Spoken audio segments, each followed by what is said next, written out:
se caiu um pouco. Vamos continuar adorando o nosso Deus. Paz, pastor. A paz, irmãos, graça e Amém. paz, prosperidade da parte do Senhor. Boa Amém. noite. Boa noite. Está me ouvindo bem? Está um pouco baixo.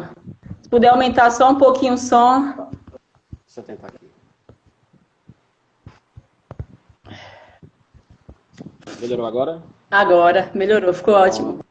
Se preocupe com o nosso choro, não, viu? É emoção. Amém. Faz parte. Ale- Faz parte. Na presença do Espírito Santo nós temos alegria, né? Júbilo, júbilos e Isso. alegria. Amém. Pode ficar à vontade, pastor, viu? Amém, irmã. Para mim é uma honra e um privilégio de estar Amém. participando nesse momento com os amados irmãos, nesse momento tão nesse período tão, como posso dizer, que nós nunca vivenciamos, né? Uhum. Um período de que nós ouvimos tanta mortes e tanta tristeza, Uhum. pessoas depressivas, mas que bom que os irmãos estão em alegria, porque o Senhor Amém. Jesus é a nossa alegria e a nossa Amém. força. Tem um texto que diz que a alegria do Senhor é a minha força. Ô, glória. Então, enfim, para mim é uma alegria, né? De estar aqui com os irmãos online Amém. Amém. e E nós certamente, agradecemos. amém. E vamos ouvir o que é que Deus tem para as nossas vidas. Amém? Amém. E, queridos, o texto de hoje da palavra de Deus que nós vamos ler fica em Apocalipse, capítulo 3, do versículo 14 ao versículo 21. Diz assim a palavra de Deus. Ao anjo da Amém. igreja em Laodiceia, escreve: Essas coisas diz o Amém, a testemunha fiel e verdadeira, o princípio da criação de Deus. Conheço as obras que você realiza, que você não é nem frio e nem quente. Que dera você fosse frio ou quente. Assim, porque você é morno e não é nem quente nem frio, estou a ponto de vomitá-lo da minha boca. Você diz: sou rico, estou bem de vida e não preciso de nada. Mas você não sabe que é infeliz, sim, miserável, pobre, cego e nu. Aconselho que você compre de mim ouro refinado pelo fogo, para que você seja de fato rico. Compre vestes brancas para se vestir, a fim de que a vergonha de sua nudez não fique evidente. E colírio para ungir os olhos, a fim de que você possa ver. Eu repreendo e disciplino aqueles que amo. Portanto, seja zeloso e arrependa-se. Eis que estou à porta e bato. Se alguém ouvir a minha voz e abrir a porta, entrarei em sua casa e cearei com ele e ele comigo. Ao vencedor darei o direito de sentar-se comigo no meu trono, assim como também eu venci e me sentei com meu Pai no seu trono. Quem tem ouvidos, ouça o que o Espírito diz às igrejas. Amém? Amém. Glória a Deus. Queridos, é, é importante nós, nesse momento, observarmos o que nós estamos passando, né? Esse período de quarentena, de uma quarentena forçada, diante de uma ameaça real, né? E que nós devemos, como a irmã disse, tomar todo o cuidado possível, né? Ao sair, com máscara, com toda a proteção possível. E o mundo todo está passando por isso. É interessante nós vermos que a palavra de Deus, ela continua atual e viva, né? Podemos ver que em vários momentos que a Bíblia nos mostra, que o povo de Deus passou por sofrimentos, que o povo de Deus passou por períodos de provação, de tribulação. E o texto de Apocalipse, ele vem num momento em que o apóstolo João ele estava preso. Ele estava, vamos dizer assim, numa quarentena forçada, né? Mas por um motivo. O motivo era pela perseguição. Nesse momento, ele estava lá em Apocalipse, capítulo 1, os irmãos podem abrir, fala a respeito de que ele estava preso na ilha de Patmos e que o Senhor Jesus ele apareceu, né, a João e começou a relatar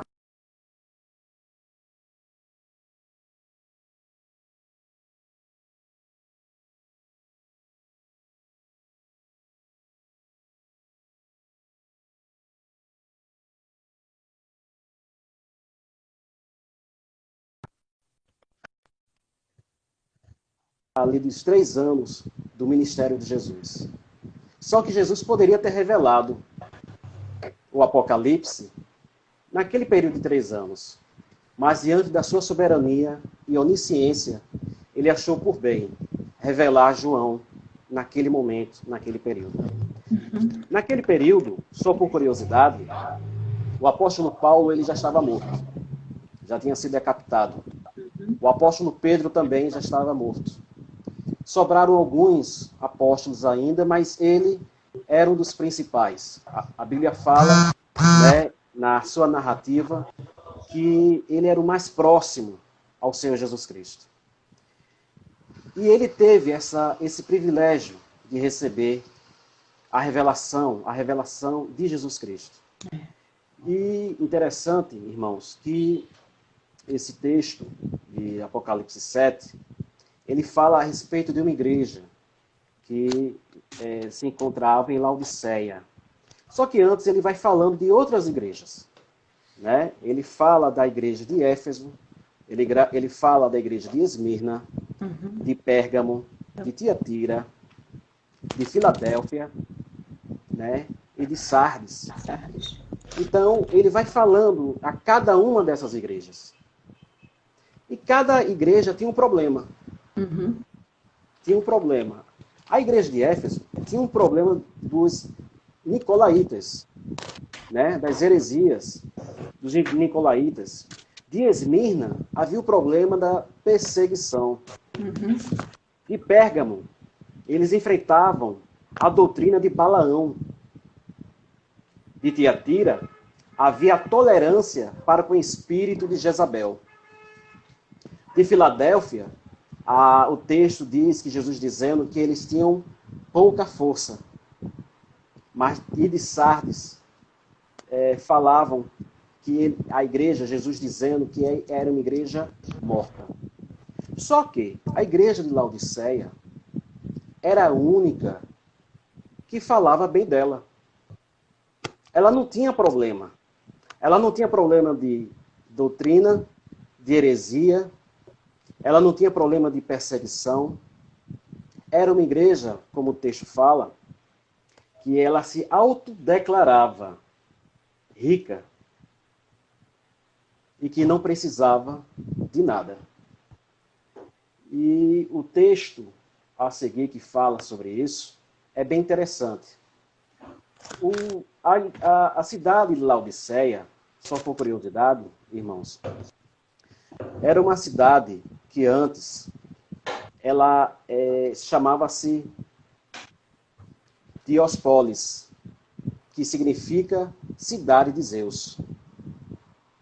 Antes dela se tornar Laodiceia, Epifânio tinha uma esposa que chamava-se Laudice. E ele estava destruindo todas as cidades naquele período. Mas quando chegou em Dióspolis, diz o texto histórico de que a esposa dele se agradou bastante daquela cidade. Era uma cidade linda e uma cidade próspera. E ela pediu, né, ao seu marido que não destruísse. Ora, aquela cidade, de fato, ela era rica. Uma das características, naquela época, da cidade de Laodiceia, é que era uma cidade que produzia a melhor lã da região, né, da Ásia Menor. E era uma lã negra. Hoje em dia, seria uma cidade como, por exemplo, da moda, como Milão, como Roma, como Paris, né, como Nova York. era uma cidade da moda. Também era uma cidade rica, né? Pela produção que ali existia, né? Mas isso tudo começou porque Epífio ele chegou na cidade e era uma cidade que tinha um patrono que era Zeus. Ora, como mudar o nome de uma cidade em que os seus habitantes adoravam Zeus? Era bastante difícil. Seria quase impossível. Mas ele fez algo interessante. Ele começou a investir na cidade. Começou a trazer muita riqueza para a cidade. Nisso, a cidade ela se tornou extremamente rica. Então, já que ele trouxe uma riqueza para a cidade, se tornou mais fácil convencer aquela população da mudança do nome da cidade. Então, a cidade passou a ser chamada de Laodiceia. Outra característica também é que esta cidade ela possuía a melhor escola de medicina da época, mas na área de oftalmologia. Ou seja, aquela escola de medicina tinha por especialidade o tratamento dos olhos ou a cura dos olhos, da visão. Então, quando Jesus começa a falar ao apóstolo João a respeito da igreja de Laodiceia, é interessante que o Senhor ele mostra que ele conhece a nossa vida e o nosso contexto. E o que nós estamos passando nesse momento, nesse período, né, período de pandemia, eu vejo que nós estamos precisando, na realidade, de avivamento. E era isso que a igreja de Laodiceia estava precisando. Era uma igreja que precisava de um avivamento.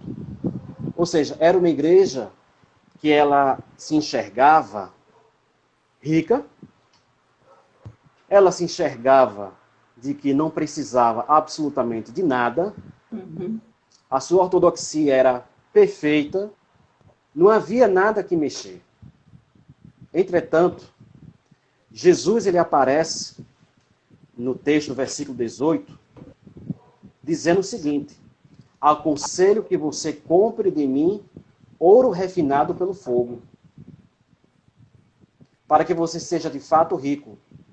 Compre vestes brancas para se vestir, a fim de que a vergonha de sua nudez não fique evidente, e colírio para ungir os olhos, a fim de que você possa ver. Esse texto ele é bem profético. Na verdade, todo o Apocalipse ele é profético.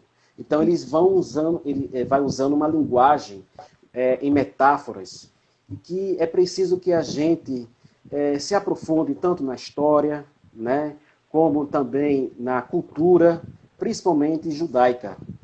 E quando o Senhor Jesus ele aparece de forma como testemunha.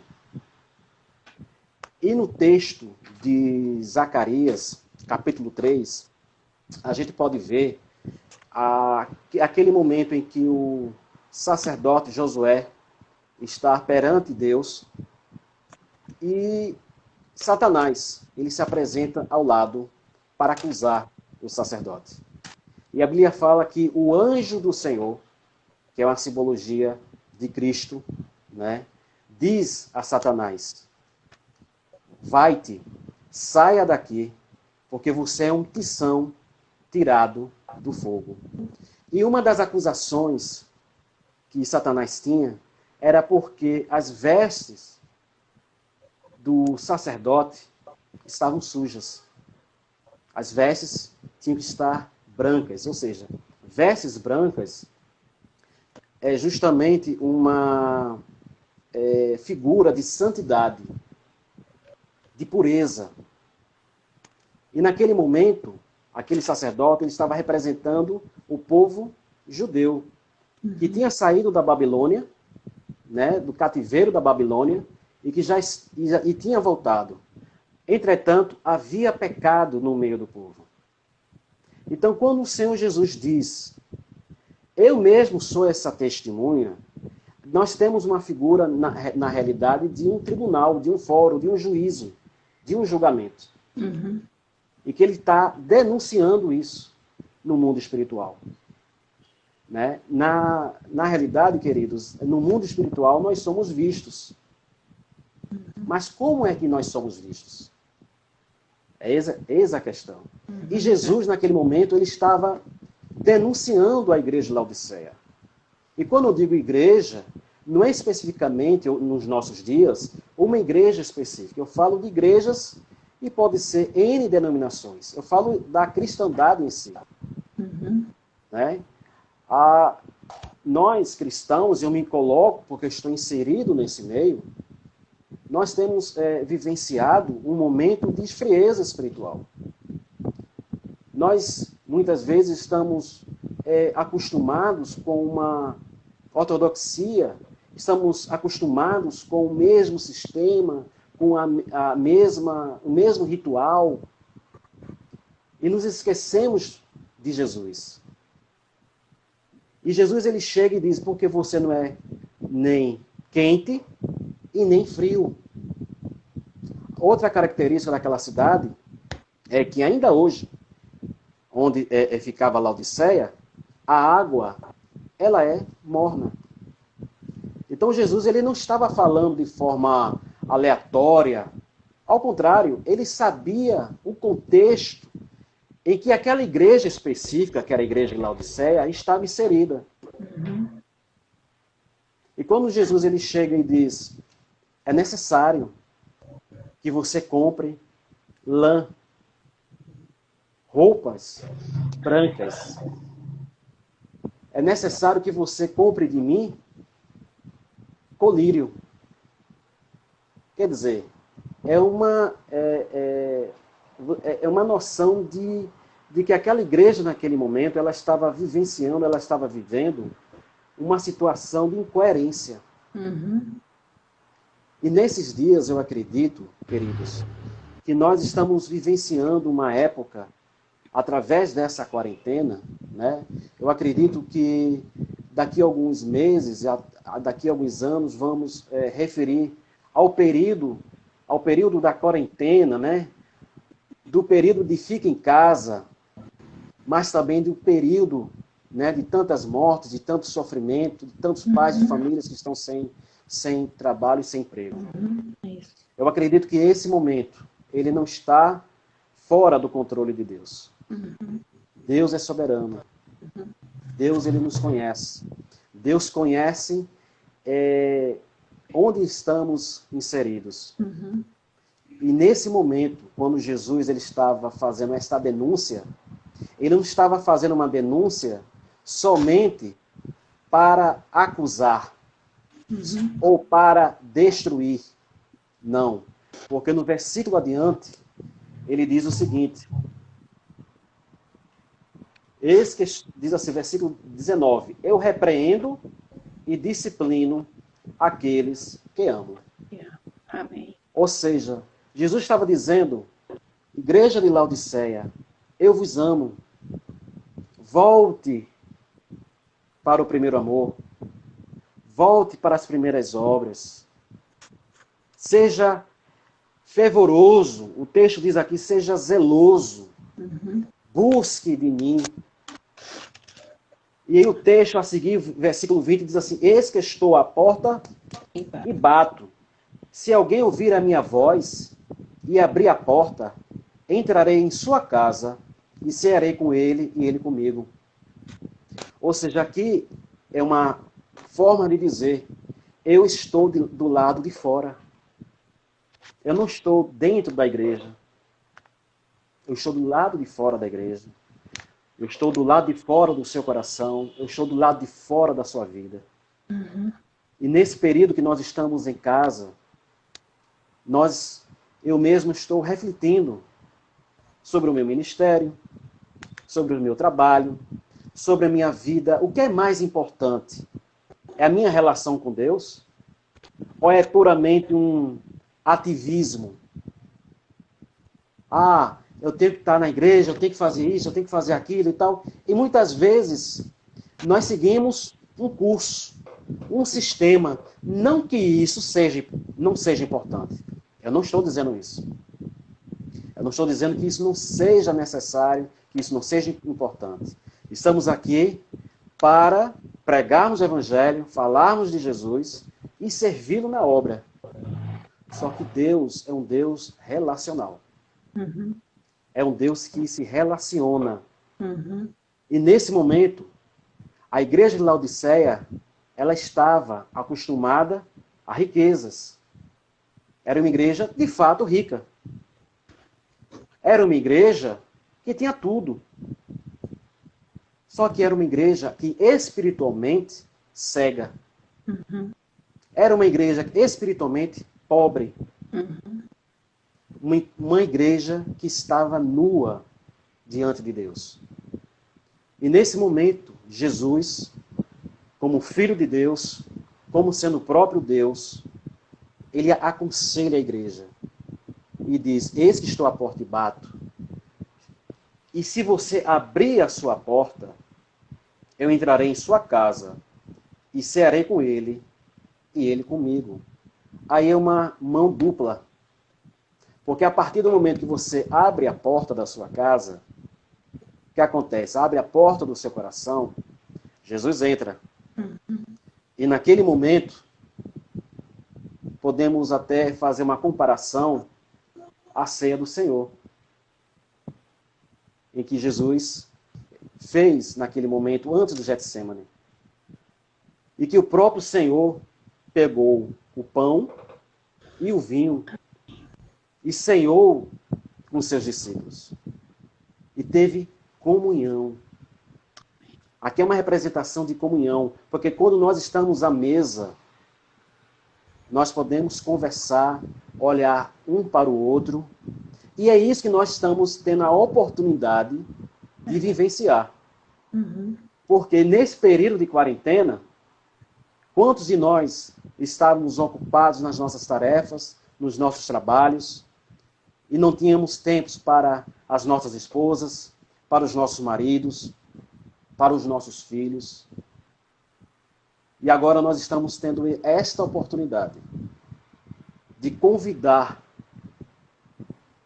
o Senhor Jesus para dentro do meu lar, para dentro do meu ser, mas também convidando Jesus para dentro da minha casa, da minha família.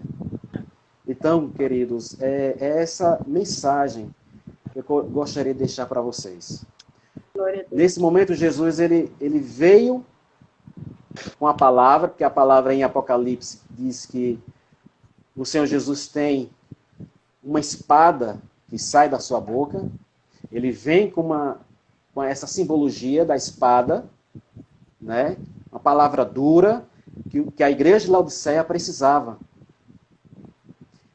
A igreja de Laodiceia tinha tudo. Entretanto, chegou a um ponto que ela diz que eu não preciso de nada. É um perigo dos nossos dias nós chegarmos a dizer isso, em outras palavras, que nós não precisamos de Deus. E isso eu falo não para uma igreja específica. Porque se nós olharmos para o cenário mundial, a igreja, por exemplo, na Europa, ela está morta. A igreja da Holanda, nos anos 60, no início dos anos 60, era uma coisa. Hoje já é outra. Várias igrejas da Europa, hoje, estão se tornando mesquitas no mundo. Então, eu acredito que até esta pandemia era necessário, era a permissão de Deus para que a igreja pudesse parar e reavaliar o seu posicionamento. E para concluir, quando nós falamos de avivamento, nós falamos, na verdade, de arrependimento.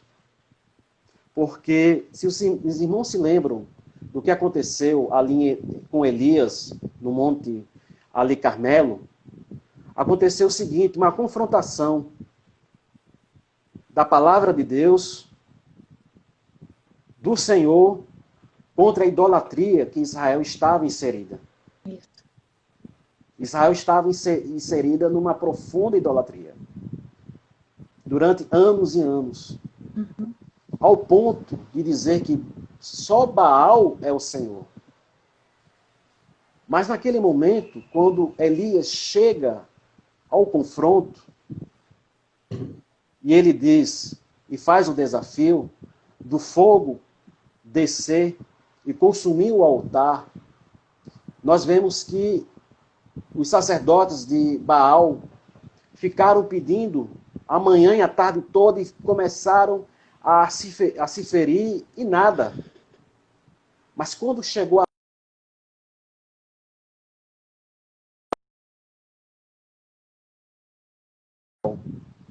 ele consertou o altar, porque o altar estava quebrado.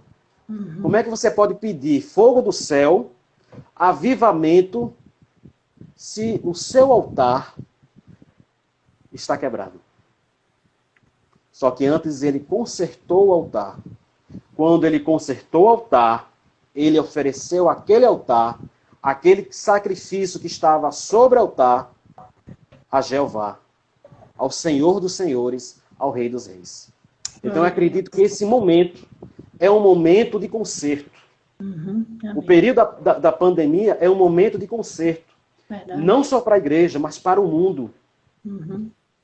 É preciso que haja um conserto para que o fogo do céu, o fogo do Senhor, o fogo do Espírito Santo possa cair sobre as nossas vidas. Amém. Glória Amém? a Deus. Glória a Deus. Então, essa é a palavra que eu gostaria de deixar. Amém. Que Deus nos ama e que Deus, Ele tem algo na sua vida para fazer. Amém. Saiba que todas as coisas cooperam para o bem daqueles que amam a Deus. Aleluia. Glória a A sua Deus. vida está nas mãos do Senhor. A minha vida está na mão do Senhor. É difícil esse período? É. Mas sabemos que Ele está no controle e que Ele nos ama. Amém? Amém. Deus os abençoe, queridos. Amém, pastor. Glória a Deus. Amém. Palavra abençoada. Um abraço, pastor. Abraço, meu querido. Deus o abençoe. Um abraço, viu? Mesmo Amém. que seja virtual, sinta-se abraçado. Tá certo. Olha, quando se fala em avivamento, é algo tremendo. Eu creio que vai existir um avivamento. Amém. É a hora que a Bíblia diz, o joio vai separar do trigo. As pessoas vão saber quem realmente é o joio e quem realmente é o trigo. Amém. Mas sem críticas. É a época de renovação. Amém. Eu creio nisso. Amém. Eu creio que Deus está no controle de tudo. Amém. Porém, Ele agora vem como juiz. E juiz, Ele vem para julgar. Amém.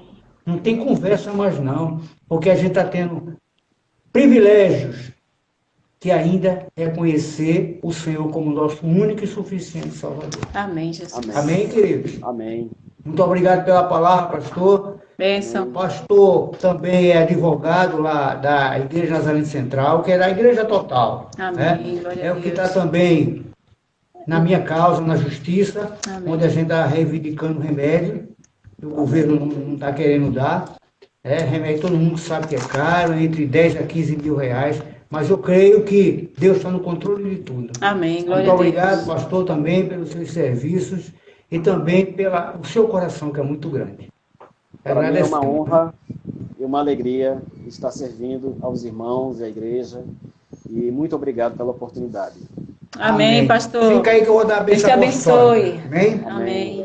Levante suas mãos para o céu, meus amados. Glória a Deus. Que a graça do nosso Senhor e Salvador Jesus Cristo, o amor maravilhoso de Jesus Cristo, oh, que coisa maravilhosa, As o doces. amor de Pai, o nosso Abba Pai, que está sempre conosco, Amém, Deus. as doces, fiéis e eterna consolação do divino e maravilhoso Espírito Santo. Levante suas mãos para os céus. Aleluia. E receba. Amém. Esteja com tua vida, esteja com a nossa igreja Amém. e esteja com todos aqueles que estão nessa live. Em nome de Jesus. Recebe isso porque é um presente que Deus está te dando. Amém, Deus. Em nome de Jesus. Amém. Glória a Deus. Amém. Fica com Deus, pastor. Muito obrigada e vamos nos comunicando, tá? Amém. Deus Deus abençoe o senhor, sua família, em nome de Jesus. E estamos orando pelo senhor, viu? Amém. Amém. Obrigado. Deus abençoe. Amém. Amém, meus queridos. Glória a Deus. Daqui a uns minutinhos vai encerrar a nossa live. E novamente eu quero agradecer a todos que participaram, a todos que estiveram presentes, que receberam de Deus. Eita, glória a Deus, que esse avivamento eu creio que já está começando nas nossas vidas. Esse avivamento eu creio que já está começando na vida que verdadeiramente, naqueles que têm buscado ao Senhor, naqueles que buscam a Deus em espírito e em verdade. Eu creio que esse avivamento já está em cada um de nós, em nome de Jesus. Então que Deus abençoe cada um de vocês, ricas bênçãos sem medida, uma boa semana. Quinta-feira, culto de oração, 7 horas da noite, estaremos juntos novamente para adorarmos ao Deus vivo, para exaltarmos e prestarmos o nosso culto racional ao nosso Deus. Que Deus abençoe a vida de cada um de vocês em nome de Jesus. E minha querida Thaisa, fica triste não, se preocupa não, tá? Sabemos que é difícil essa fase que estamos passando, mas Deus está conosco, né? Deus está em cada um de nós, nos fortalecendo, nos dando força para seguirmos em frente, para crermos que esse momento vai passar. E nós iremos nos abraçar, nos confraternizar. Deus nunca nos dá além das nossas forças. Ele sabe até onde o povo dele aguenta. Então, amados, em nome de Jesus, fica firme, em nome de Jesus Cristo. Busca o Senhor aí na tua casa, ora, louva, lê a palavra, escuta pregações que edifiquem a ti, pregações que alimentem o Espírito Santo de Deus que habita em você. Eu disse na quinta-feira passada, abasteça o teu espírito, louvores, orações, jejum, entre no propósito de jejum pela sua vida, pela tua família, por aqueles que estão ao teu redor. Mas em nome de Jesus Cristo, não vamos esmorecer, vamos ficar firmes em nome de Jesus Cristo. Nós temos um Deus que zela por nós. Olha aqui o que o pastor Clériston, palavra linda que ele trouxe para as nossas vidas, para nos despertarmos. Olha aqui no versículo 20, quando o Senhor Jesus diz: eis que estou à porta e bato. Se alguém ouvir a minha voz e abrir a porta, entrarei em sua casa e cearei com ele e ele comigo. Não deixa Jesus fora da tua casa. Não deixa Jesus fora da tua vida. Não deixa Jesus fora do teu coração, amados. Em nome de Jesus Cristo, abastece o Espírito Santo de Deus que habita dentro